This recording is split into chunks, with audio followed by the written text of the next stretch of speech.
Hi friends, welcome channel fact Ganesha. तो दोस्तों, कुंडली में 36 गुण का मिलना शुभ होता है या अशुभ होता है? जाने कितने गुण मिलने पर उत्तम रहता है विवाह। जी हाँ दोस्तों, बात करते हैं दोस्तों गुण मिलान की। यदि आपकी शादी जी हाँ दोस्तों 36 गुण से मिलती है तो क्या होता है, ये शुभ होता है या अशुभ होता है? तो दोस्तों ये वीडियो अंत तक जरूर देखिए और जानिए कि गुण मिलान क्या होता है और कितने गुण विवाह के योग्य होने चाहिए। दोस्तों, शादी के लिए लड़का लड़की का कुंडली का मिलान बहुत जरूरी माना जाता है। जानते हैं कि सफल शादी के लिए कितने गुण मिलना जरूरी बताया जाता है। दोस्तों, एक सफल ग्रस्त जीवन के लिए पति पत्नी के बीच गुणों का मिलना बहुत जरूरी होता है। ये गुण कुंडली के द्वारा मिलाए जाते हैं। किसी भी मनुष्य की कुंडली उसकी जन्म तारीख, समय और स्थान के आधार पर बनाई जाती है। जन्म के समय ग्रह नक्षत्रों की स्थिति को देखते हुए ये कुंडली बनती है। फिर शादी के समय लड़का लड़की का कुंडली मिलान होता है। दोस्तों, बताया जाता है कि वैवाहिक दृष्टि से कुंडली मिलान इन 5 महत्वपूर्ण आधार पर किया जाता है। कुंडली अध्ययन, भाव मिलान, अष्टकूट मिलान, मंगल दोष विचार, दशा विचार। उत्तर भारत में गुण मिलान के लिए अष्टकूट मिलान प्रचलित है। दोस्तों, दक्षिण भारत में 10 कूट मिलान की विधि अपनाई जाती है। उपरोक्त 5 महत्वपूर्ण पहलुओं में से विचारणीय पहलू अष्टकूट मिलान के महत्वपूर्ण 8 कूटों का विचार होता है। अष्टकूट मिलान अर्थात 8 प्रकार से वर एवं कन्या परस्पर मिलान को गुण मिलान के रूप में जाना जाता है। दोस्तों, जब भी शादी की बात आती है सबसे पहले कुंडली के मिलान के बारे में सोच विचार किया जाता है।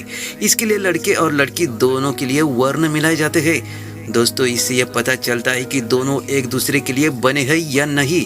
शादी विवाह के मामले में कुंडली मिलान बहुत ही खास माना जाता है। कई लोगों का मानना है कि अगर किसी के 36 में से 36 गुण मिलते हैं तो ऐसा होना बहुत ही शुभ रहता है। लेकिन दोस्तों, ऐसा नहीं है। कुंडली मिलान से लोग सिर्फ गुण मिलना ही समझते हैं, लेकिन शादी के लिए और भी कई चीजों का देखा जाता है। तो आइए जानते हैं दोस्तों कुंडली मिलान से जुड़ी खास बातें। तो दोस्तों, बताया जाता है कि अगर किसी व्यक्ति के 18 से कम गुण मिलते हैं तो ऐसा विवाह के सफल होने की संभावना बहुत ही कम होती है। वहीं अगर किसी व्यक्ति के 18 से 25 गुण मिलते हैं तो ऐसा होने विवाह के लिए अच्छा माना जाता है।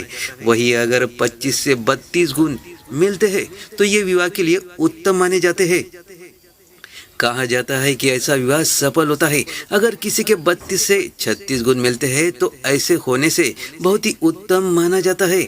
ऐसा विवाह सफल होता है। जी हाँ दोस्तों, इस तरह से गुण मिलान बहुत ही जरूरी है और भी बातें हैं जो आपको देखनी चाहिए। जी हाँ दोस्तों, बताया जाता है कि गुण मिलान तो कुंडली मिलाने का एक छोटा सा हिस्सा है। सिर्फ गुण मिलाने से किसी की शादी का सफल होना या असफल होना तय नहीं माना जाता है। आपने देखा होगा कि कई बार 36 के 36 गुण मिलने के बाद भी व्यक्ति की शादी सफल नहीं होती है।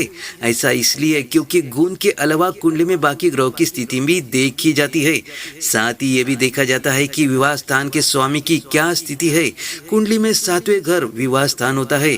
कुंडली में 7वें घर आपको ये भी पता लगा सकता है कि आपका जीवन साथी स्वभाव से कैसा होगा।